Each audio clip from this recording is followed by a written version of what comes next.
En la Biblia se dice que fue una época oscura de la historia del mundo. Dios solo veía maldad y corrupción. Era muy dudoso que la humanidad siguiera existiendo. El cuento de Noé y del diluvio es uno de los más bonitos del Antiguo Testamento. Se han presentado pruebas científicas que demuestran un fondo veraz. Pero muchos especialistas cuestionan esas pruebas. ¿Se llegó a dar un diluvio tan poderoso como para erradicar toda vida en la Tierra? ¿Es posible que queden restos del arca de Noé? ¿Qué importancia tiene el monte Ararat y por qué le interesa tanto a la CIA? ¿Nos acercará la tecnología de vanguardia a solucionar los misterios de Noé y su diluvio?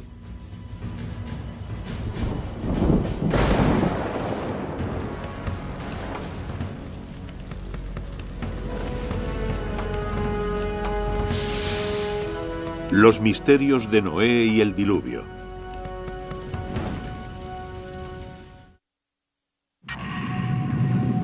A lo largo de la historia de la humanidad han surgido numerosas historias sobre inundaciones cataclísmicas que se llevaban a la humanidad por delante. La más famosa es la de Noé y el diluvio universal. ¿Pero ocurrió de verdad? ¿Y puede la ciencia aportar pruebas que lo demuestren?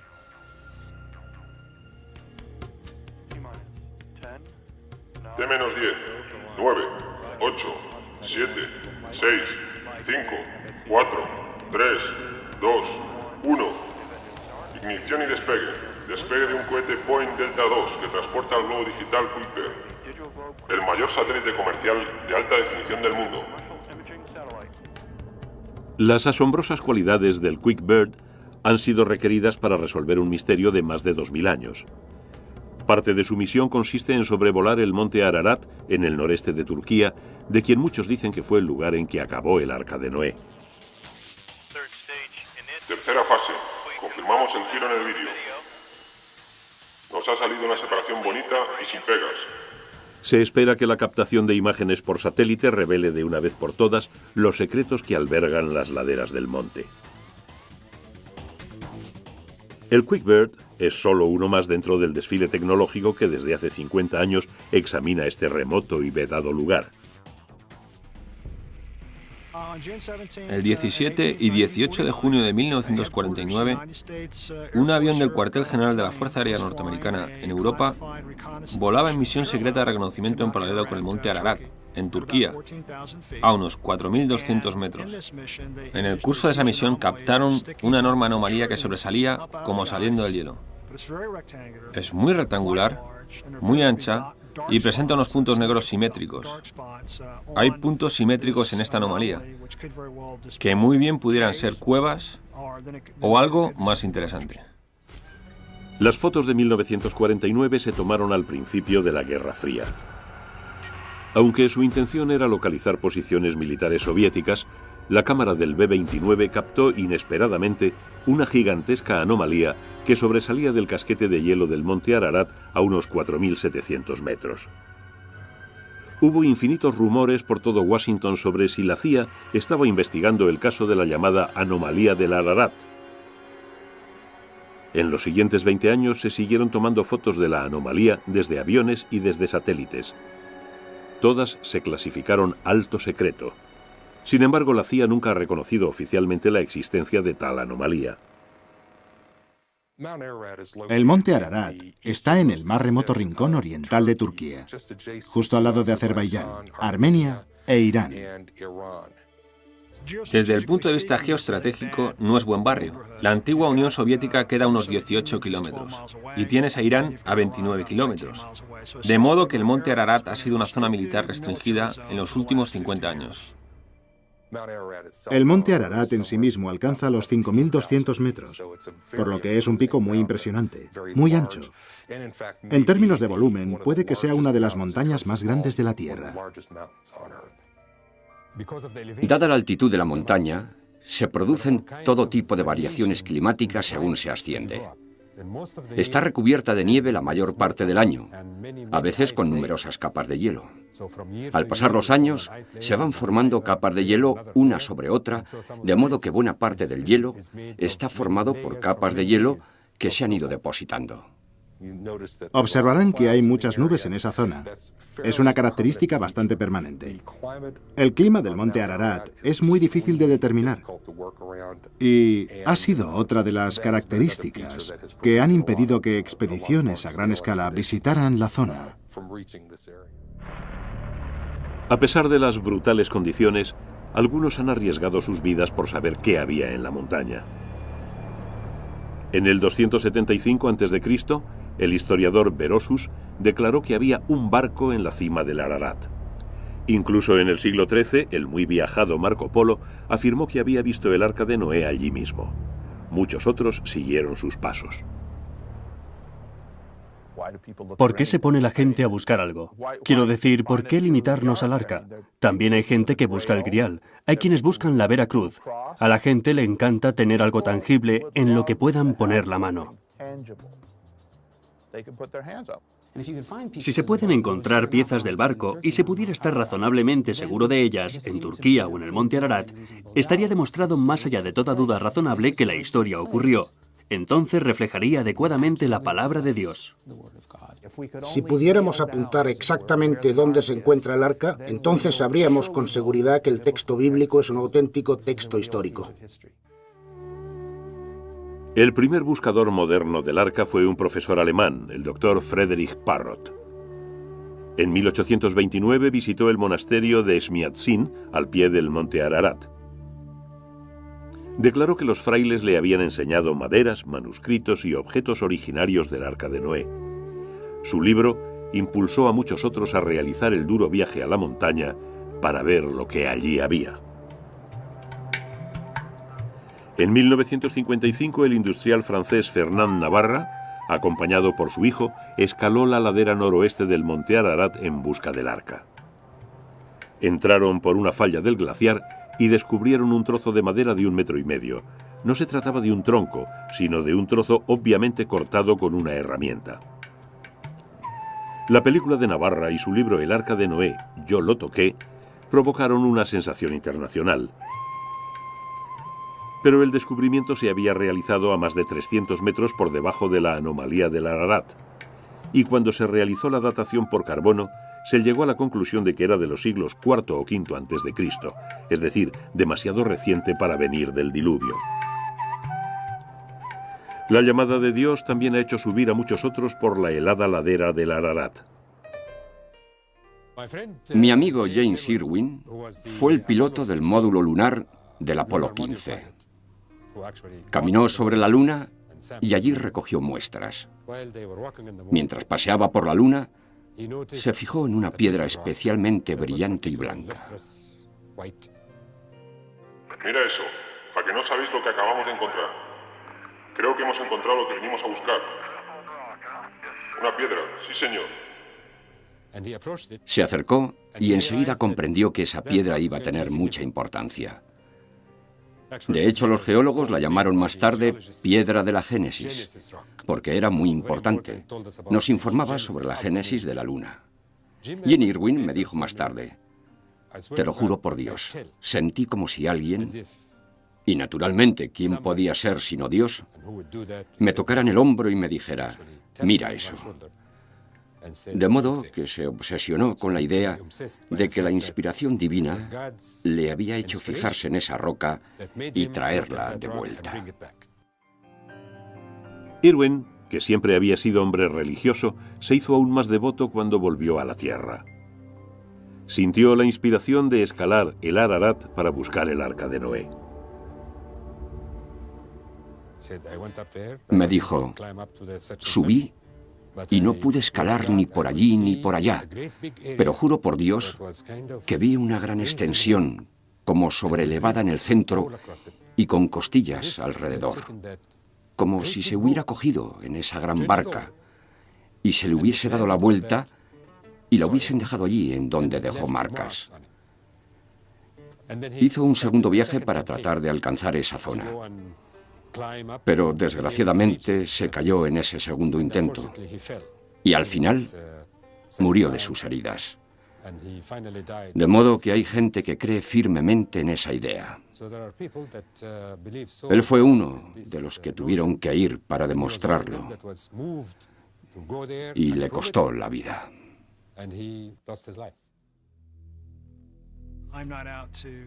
Yo no pretendo reivindicar, demostrar o no demostrar nada en absoluto a propósito del cuento de Noé.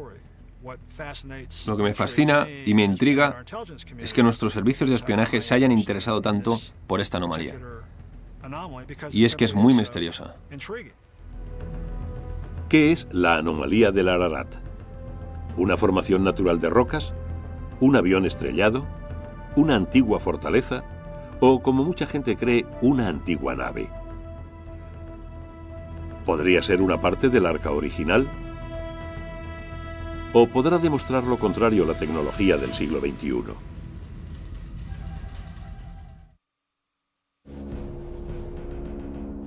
En 1949, durante un vuelo de reconocimiento secreto, un avión espía norteamericano fotografió accidentalmente un extraño objeto en la helada cima del monte Ararat. Las fotografías de la denominada anomalía del Ararat fueron inmediatamente clasificadas como alto secreto. Durante años, el profesor de Derecho Porcher Taylor ha luchado para que se hicieran públicas. Cuando yo era cadete en la Academia Militar de West Point, circuló por los pasillos un informe no oficial, supuestamente de la CIA, según el cual uno de nuestros pájaros estratosféricos había hecho un vuelo de reconocimiento por el corredor turco-soviético. Y lo que vieron eran como 3 planchas curvadas o estructuras que sobresalían unos 10 metros de la nieve y que parecían formar, o al intérprete fotográfico le pareció que formaban, la proa de un barco. Este informe, mucho más basado en rumores que en hechos, disparó una larga y ardua investigación para descubrir la auténtica naturaleza de la anomalía del Ararat. Mis conversaciones, tanto oficiales como no oficiales, con miembros del espionaje fueron muy fascinantes, muy sinceras y muy intrigantes. En respuesta a mi petición, según la Ley de Libertad de Información, el Servicio de Información de la Defensa me entregó 5 imágenes en 1995. Las fotos 2, 4, 5, 6 y 23 de aquella misión en concreto. El Dr. Farouk es uno de los más eminentes geólogos del mundo. Trabaja en la Universidad de Boston y dirige el muy prestigioso Centro de Sensores Remotos. Tuvo la amabilidad de unirse a mi proyecto cuando le pedí concretamente que actuara como analista de imágenes independiente y racional. Las fotos de la Fuerza Aérea eran cualquier cosa menos claras. Se tomaron a distancia y oblicuamente desde un ángulo.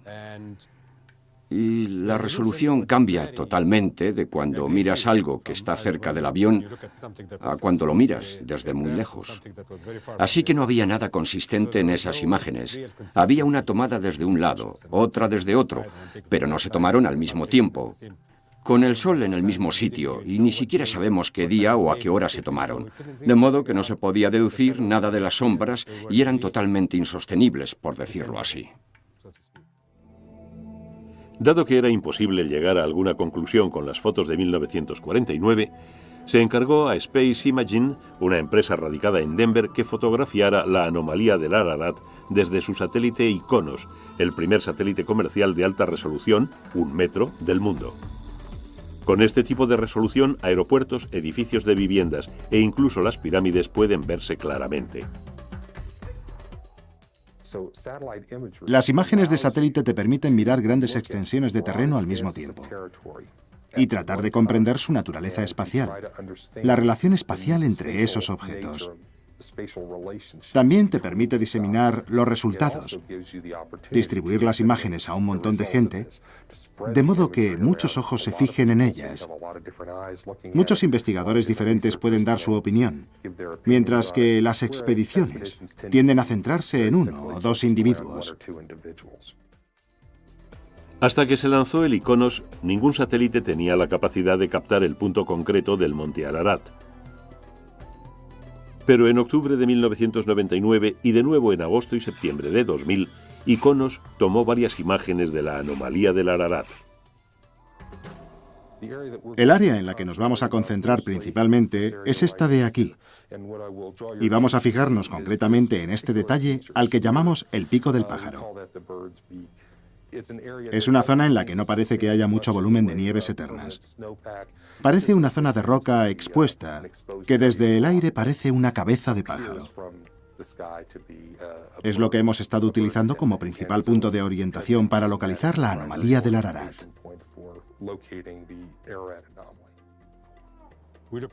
Primero observamos la imagen terrestre que cubre toda la región, de modo que podemos ver la topografía y su relación con el ángulo de incidencia del Sol y, por tanto, con las sombras.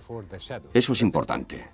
Mucha gente no lo tomaría en consideración, pero es muy importante.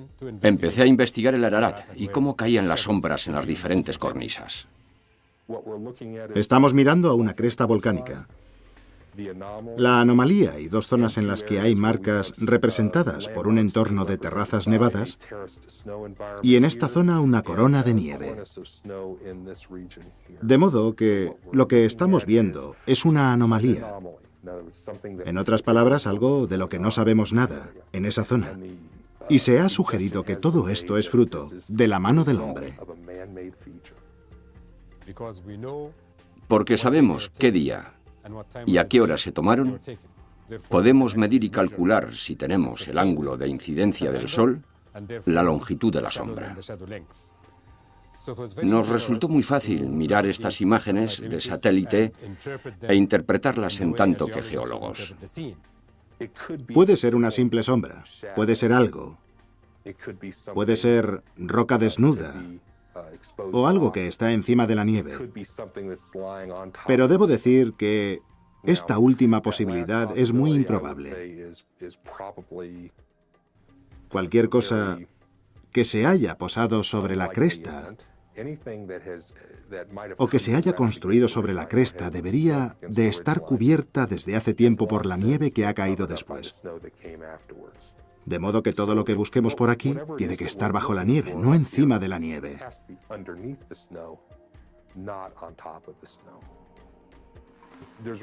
Solo se pueden encontrar dos tipos de materias ahí arriba: rocas o madera. Si miramos estas puntas de aquí y las insertamos en el contexto del Arca de Noé, podríamos decir que se trata de mástiles, es decir, elementos del barco que se han roto.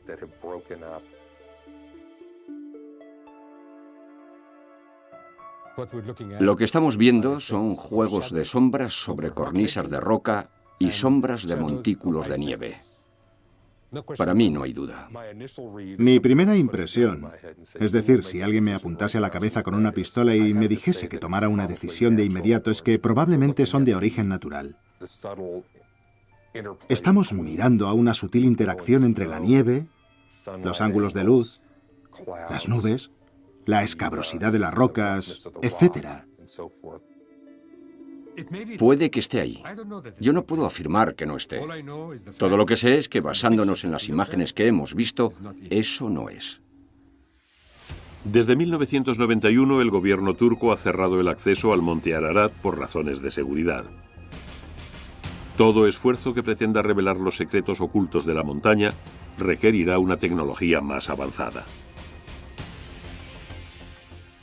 Durante siglos, la fe religiosa predominó sobre la ciencia en todo lo referente al Arca de Noé. Muchos creyeron que la narración bíblica era un documento histórico fiable sobre acontecimientos reales. Pero esta antigua tablilla descubierta en el siglo XIX nos muestra una prueba irrefutable de lo contrario. Demuestra que el cuento de Noé y el diluvio no era el original, sino que fue inspirado por otro cuento mucho más antiguo.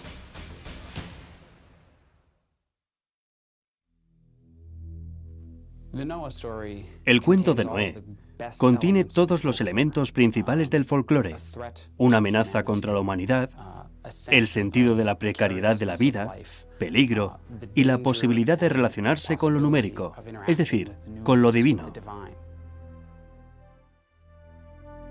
Este cuento bíblico sobre el mal, el castigo, la supervivencia y el renacimiento se ha convertido en un elemento esencial de la historia sagrada de la civilización occidental. Los que consideran que se trata de una verdad literal creen que se trata de un informe sobre cómo toda vida estuvo a punto de desaparecer de la faz de la Tierra. El cuento de Noé es intenso pero corto. Solo ocupa los capítulos 6 a 9 del libro del Génesis. Este Dios bíblico tan particular toma la decisión de hacer algo con la humanidad, porque ésta se inclina hacia el mal. Y si nos queda alguna duda al respecto, basta con leerse el capítulo 8. Es la continuación inmediata de otros dos cuentos igualmente famosos. El primero, la historia de Adán y Eva en el paraíso y de sus hijos, Caín y Abel. Y por supuesto del fratricidio que comete Caín matando a Abel. Hay algo malo, algo profundamente perverso en la naturaleza humana. ¿Cuáles son las consecuencias de ello y cómo eliminarlo? La Biblia insiste mucho en que esa divinidad no es arbitraria. No es que decida matar a la gente y destruir el medio ambiente porque se levante un día con el pie izquierdo o por mero sadismo. Las historias bíblicas se esfuerzan mucho por demostrar que Dios fue provocado. Y decide salvar a lo que podríamos considerar lo mejorcito de una mala tropa. Noé resulta ser un buen tipo para ser humano. Ya me entiende. Entonces le dice a Noé que construya el arca. A lo largo del tiempo, infinitos artistas han intentado plasmar la impresionante nave de Noé. Quizá la visualización más vívida sea la de un alemán llamado Kircher. Sus dibujos, realizados en 1675, son tan detallados, tan concretos, que es como si hubiera estado allí para presenciar la botadura. En cuanto el arca se terminó, Noé introdujo en ella una pareja de cada especie. Lo que está en juego es la vida humana y la vida de los animales, y el objeto que va a mantenerlas es, por supuesto, una barca. Ahí están los dos motivos principales, el barco y el conjunto de la vida. Es un momento dramático, porque la humanidad pende de un hilo. ¿Sobrevivirá la humanidad o morirá? Al principio del diluvio, se abren las puertas del cielo y las aguas empiezan a caer.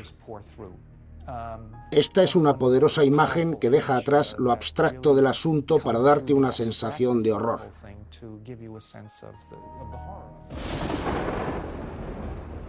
La Biblia dice que pereció toda carne y todo lo que pulula sobre la tierra. Solo quedaron Noé y los que iban con él en el arca. Finalmente varó el arca sobre los montes de Ararat. Noé envió primero a un cuervo y luego a una paloma para encontrar tierra firme. La paloma volvió con una rama de olivo, señal de que las aguas habían descendido. Noé y su familia salieron del arca para saludar a ese nuevo mundo feliz.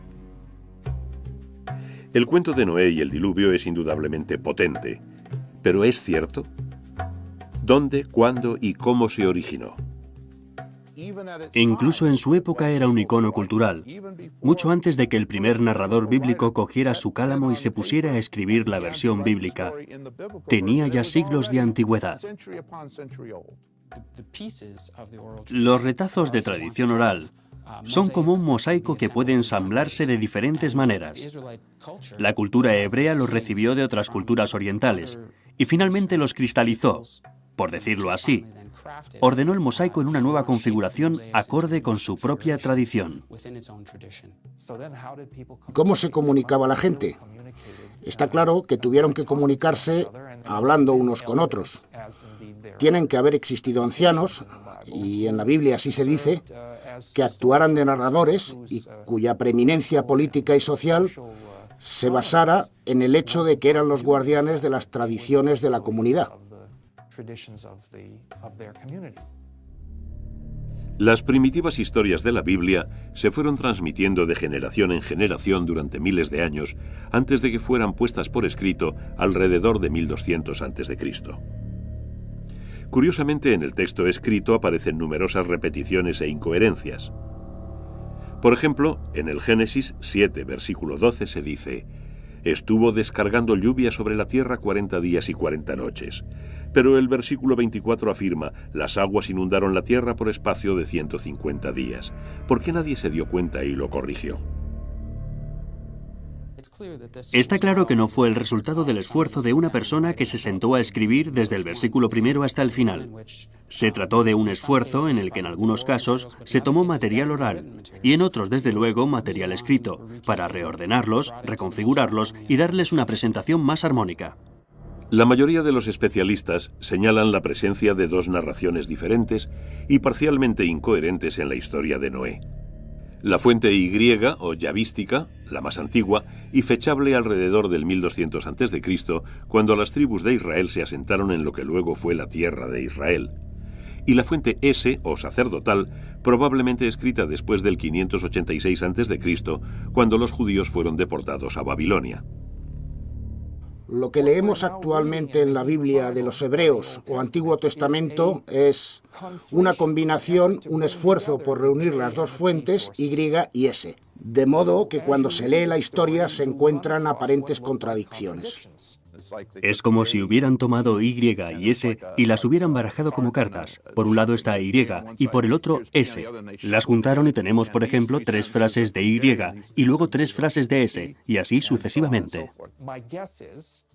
Yo supongo, y no es que sea solo una suposición, es que no existe nadie a quien podamos preguntar, que los que reunieron las fuentes Y y S decidieron no discriminar cuál de las dos fuentes era la mejor, la más original, la más correcta.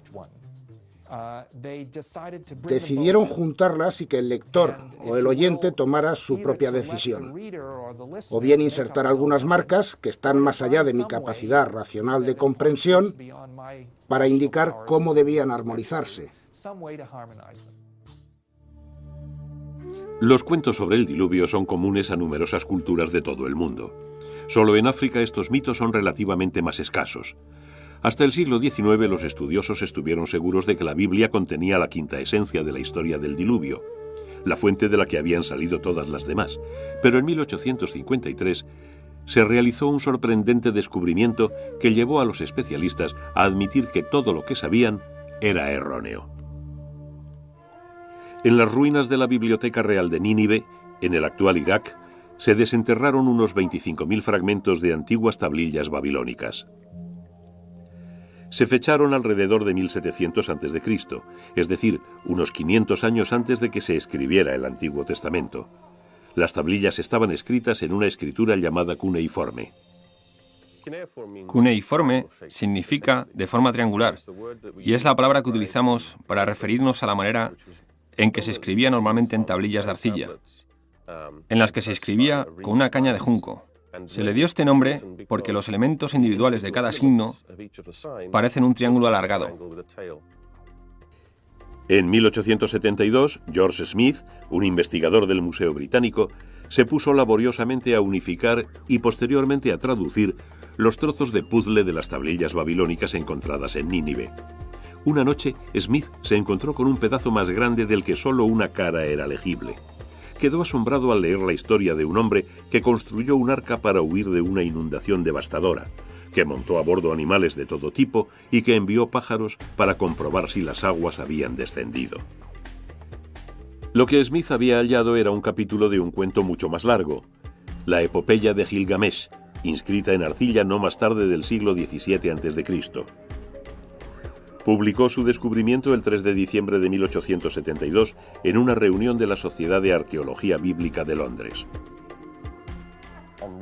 Al leer y descifrar todo ello, el efecto tanto en el individuo que leía como en el público fue fenomenal.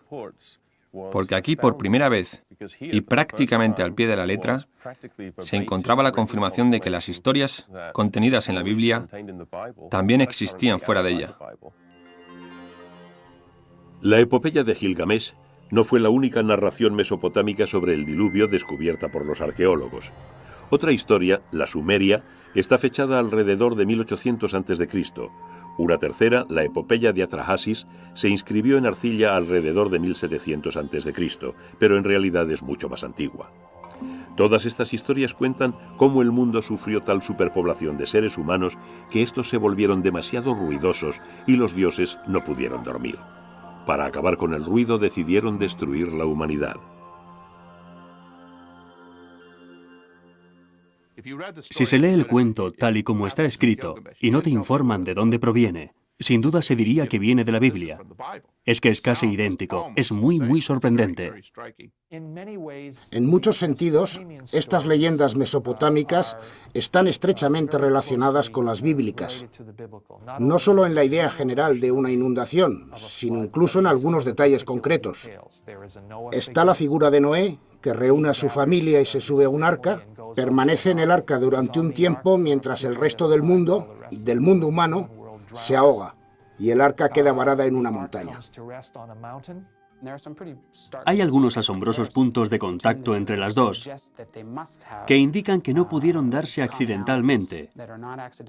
Dependen de una fuente común o de una tercera tradición que ha pasado a ambas. Los parecidos son tan estrechos en términos de estructura general, de estructura episódica. Por ejemplo, el hecho de mandar pájaros para buscar tierra firme. Esto sucede en el relato bíblico y en el cuneiforme. Me resulta imposible concebir una situación en la que estos dos cuentos surgieran de manera independiente. Claro que esto plantea un par de preguntas adicionales. ¿Cuál fue el primero, el mesopotámico o el bíblico? Lo que está muy claro a propósito de las historias mesopotámicas, en particular la de Atrahasis, es que dos de sus versiones pueden fecharse muy precisamente, o con una precisión relativa a principios del segundo milenio antes de Cristo, de modo que no hay duda de que la tradición literaria mesopotámica que incluye estos dos relatos del diluvio es muy anterior a la hebrea. Ahí está el humo del disparo. Con esto hemos descubierto un material mesopotámico, del que sabemos que es mucho más antiguo que la versión bíblica. ¿Historias de diluvio cientos de años, si no miles, anteriores a la Biblia? ¿Cómo es posible? No hay duda de que esas historias están ahí, presentes en tablillas reales y legibles. Y no hay duda de que los pueblos cananeos y luego los israelitas conocían esas historias y sabían que eran buenas, es decir, que abordaban problemas fundamentales. La otra posibilidad en cuanto al Génesis es que fuera una historia incluida en las tradiciones del Génesis durante el exilio, cuando los judíos residían en Babilonia, e indudablemente tenía que haber gente entre ellos que conociera bien la cultura cuneiforme. La existencia de no uno, sino de 4 mitos sobre el diluvio hizo que muchos especialistas pensaran en la posibilidad de que se diera una inundación real sobre la que se basaron los cuentos. ¿Pero existió un gigantesco diluvio? ¿Y puede la ciencia demostrarlo?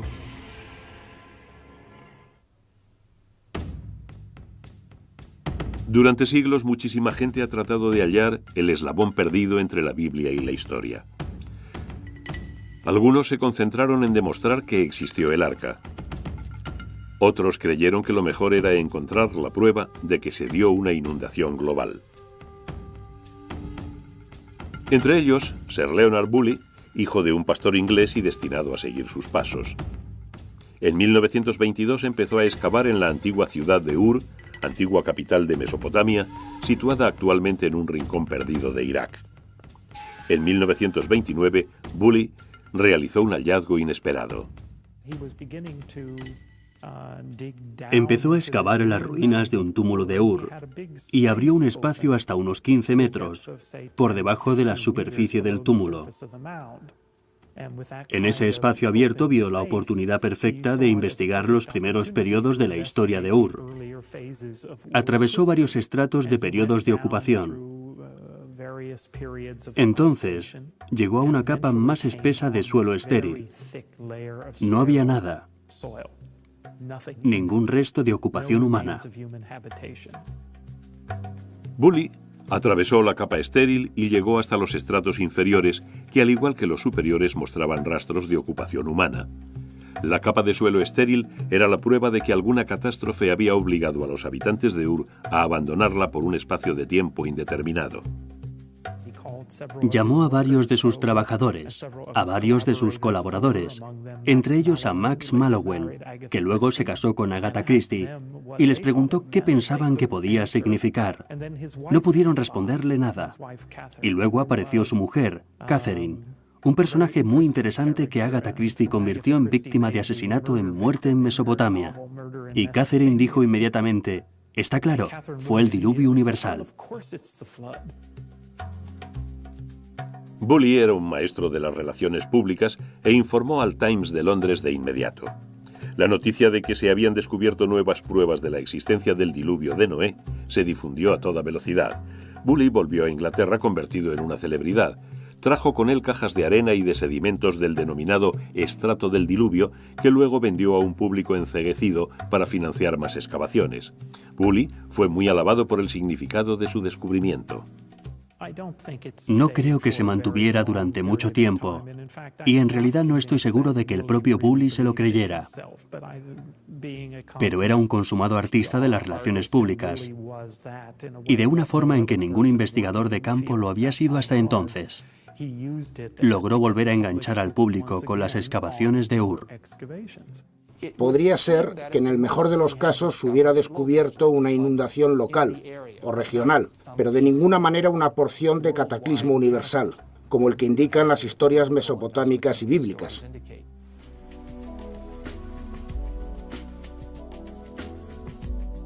En 1997 se publicó una nueva teoría que cambió por completo la visión que tenía la gente, la prensa y los profesionales del diluvio y de Noé. Afirmaba que hace unos 7.500 años el nivel del Mediterráneo subió drásticamente. Supuestamente habría un paso muy estrecho que mantenía las aguas del Mediterráneo y a consecuencia de algún accidente sísmico, un terremoto o algo similar, el Mediterráneo rompió esa barrera y se desparramó por la zona del Mar Negro.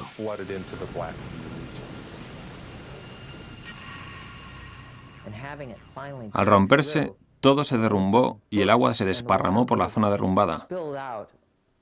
Imaginemos una situación como la de las cataratas del Niágara, pero 10 veces más grande, con un gigantesco flujo de agua inundando el Mar Negro.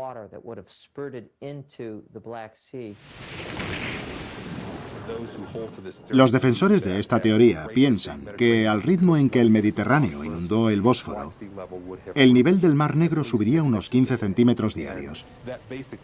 Eso significa básicamente que cualquier asentamiento que existiera en la actual zona del Mar Negro quedaría anegado casi de la noche a la mañana. Tuvo que darse una pérdida de vidas masiva. Y eso habría sido considerado como un acto de Dios por la gente que vivía en esa época. Tuvo que afectar drásticamente a la ecología de la zona, porque está claro que se dio un cambio radical, de un lago de agua dulce a una ecología de agua salada.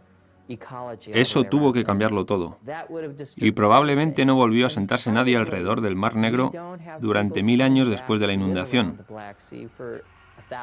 De modo que fuera una inundación lenta o rápida, lo importante es que cambió por completo la manera de vivir de la gente asentada alrededor del Mar Negro. Posteriormente se añadió que los supervivientes del Mar Negro se desplazarían hacia el norte y el oeste, hacia lo que ahora es Europa, hacia el este, es decir, hacia China, y hacia el sur, hacia Mesopotamia, llevando consigo recuerdos de un diluvio devastador. Si el Mar Negro sufrió una inundación cataclísmica tal y como proponen, tiene que quedar un paisaje sumergido ahí abajo. Gracias a los robots, podemos bajar y echar un vistazo en esa zona. Y lo que encontramos es realmente increíble. Encontramos una línea de playa. Encontramos la antigua costa, con varias colinas y lo que parecen ser lechos de ríos. Encontramos un paisaje completo.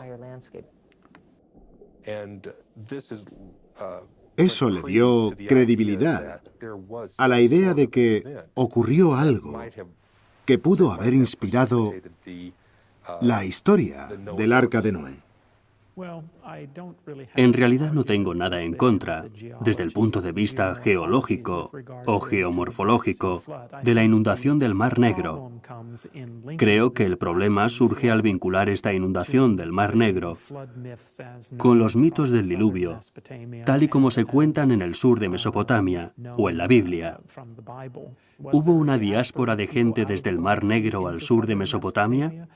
No veo ninguna prueba de ello en la arqueología del sur de Mesopotamia.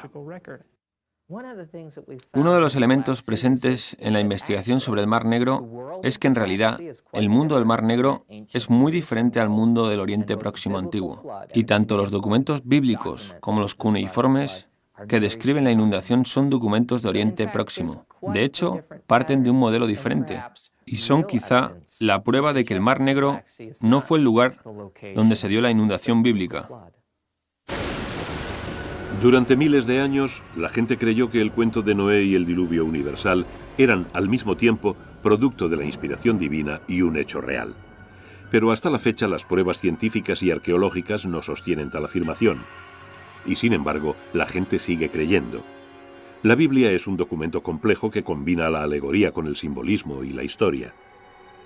Pero en cuanto a Noé, el diluvio y el arca, ¿puede considerarse fiable? La búsqueda de una prueba de una inundación tan devastadora que dividiese los tiempos en un antes y un después ha quitado el sueño a muchos estudiosos y científicos. Pero esta búsqueda permanente se ha basado en detalles proporcionados por el libro del Génesis. Los cuentos de la Biblia se transmitieron originalmente en arameo, se escribieron en hebreo y se acabaron traduciendo al griego y al inglés. Este largo proceso ha servido para realzar los misterios de Noé y el diluvio. ¿Es verdaderamente una historia sobre gente y acontecimientos reales? Cualquier acontecimiento real e histórico que pueda ocultarse tras estas historias está tan profundamente enterrado en el pasado, incluso contando desde el tiempo en que los escritores bíblicos realizaban su trabajo, que es muy difícil hablar de estas historias como historia del diluvio. El peso de las pruebas de las propias historias indica que se trata de cuentos narrados con razones diferentes a las de informar sobre lo que ocurrió en determinado momento. La gente que escribió este cuento no lo escribió meramente por entretener y contar una bonita historia sobre Noé. Tenían un proyecto grandioso y serio. Trataban de definir quiénes eran. Trataban de definir quién era su Dios. En cuanto al diluvio, si se pretende considerarlo históricamente, hay que considerarlo así en otro sentido. Concretamente, hay que fijarse en qué nos dice sobre la visión del mundo, sobre la mentalidad de los escritores que transmitieron la historia. Es más, si usted prefiere, un texto sobre ellos mismos que sobre el diluvio. Hoy en día, la mayoría de los estudiosos concuerdan en que los autores de la Biblia hebrea trataban de realizar una afirmación teológica, que emplearon muy libremente las metáforas y el simbolismo y que no intentaban que sus datos sobre un diluvio universal fueran tomados como una verdad literal. La historia sobre la inundación de Noé no nos llega como un testimonio documental sobre un acontecimiento concreto. Es más bien una reflexión, aunque con gran cantidad de detalles, sobre el pasado, pero no por ello deja de ser una reflexión. Para mí es muy probable que existiera una inundación global y cataclísmica, o que hubiera un superviviente elegido, o que todo ello sea algo más que una serie de bonitos e interesantes datos sobre la relación de la humanidad con el agua y con los dioses. Cuando la gente habla de inundaciones globales, sobre todo en los tiempos antiguos, está hablando de inundaciones que cubrieron la tierra que conocía. En este caso, una pequeña porción de África del Norte y una pequeña porción de Oriente Próximo, porque eso era el mundo para ellos. De modo que nunca tuvieron la intención de decir que todas las tierras del globo fueran cubiertas por el agua. Yo diría que los mitos del diluvio son tan solo parte de la vida de Mesopotamia del Sur. Y sí, Es posible que la gente que imaginó y escribió estos cuentos pensara en una inundación concreta del pasado particularmente desastrosa, pero probablemente sufrían inundaciones todos los años. No creo en absoluto que una de estas inundaciones fuera la que se convirtió en leyenda, para ser transmitida, transmitida y transmitida, hasta acabar en el Génesis 6:9. No sé cuándo se originó verdaderamente la historia del diluvio, pero no hay duda de que es algo muy antiguo en la memoria del ser humano. ¿Cuándo ocurrió exactamente? Nadie lo sabe. ¿Qué acontecimiento hizo surgir esa idea? Nadie lo sabe realmente. Hay gente que sugiere determinadas teorías, pero ninguna puede demostrarse. Tan poderosa es la historia de Noé que tan pronto como fue llevada al papel, la gente ya se puso a buscar el arca. ¿Dónde buscar? Los datos bíblicos indican una montaña o un área montañosa, denominada Ararat, en la que Noé varó su arca. De hecho, el Antiguo Testamento no nombra ninguna montaña en concreto. Tradicionalmente se traduce del hebreo por los montes de Ararat, es decir, una cordillera, no una montaña precisa. En realidad, Ararat es como las Rocosas o Sierra Nevada o los Apalaches. Indica algo, pero no es exactamente lo que podríamos llamar una guía segura que nos diga dónde encalló el maldito trasto. Nunca se ha escrito en ningún lugar que el monte Ararat sea el lugar en el que Noé varó el arca. Se percibía así porque es un pico muy alto. Es el único pico de los alrededores. El resto del terreno no ofrece características singulares salvo ese gigantesco y bien conservado pico. Y si se inundaba algo a su alrededor, está claro que el pico sería lo único en sobresalir, por decirlo así. Yo no me peleo con la gente que quiere ir allí y buscar el arca. Estoy totalmente convencido de que no la encontrarán. El instinto siempre está ahí. Quieres echarle mano. Tocar algo que esperas sea un vínculo con un mundo que por naturaleza no es muy remoto. Creo que es un impulso natural, pero es que a veces nuestra propia pasión por buscar nuestro pasado remoto nos impide encontrarlo.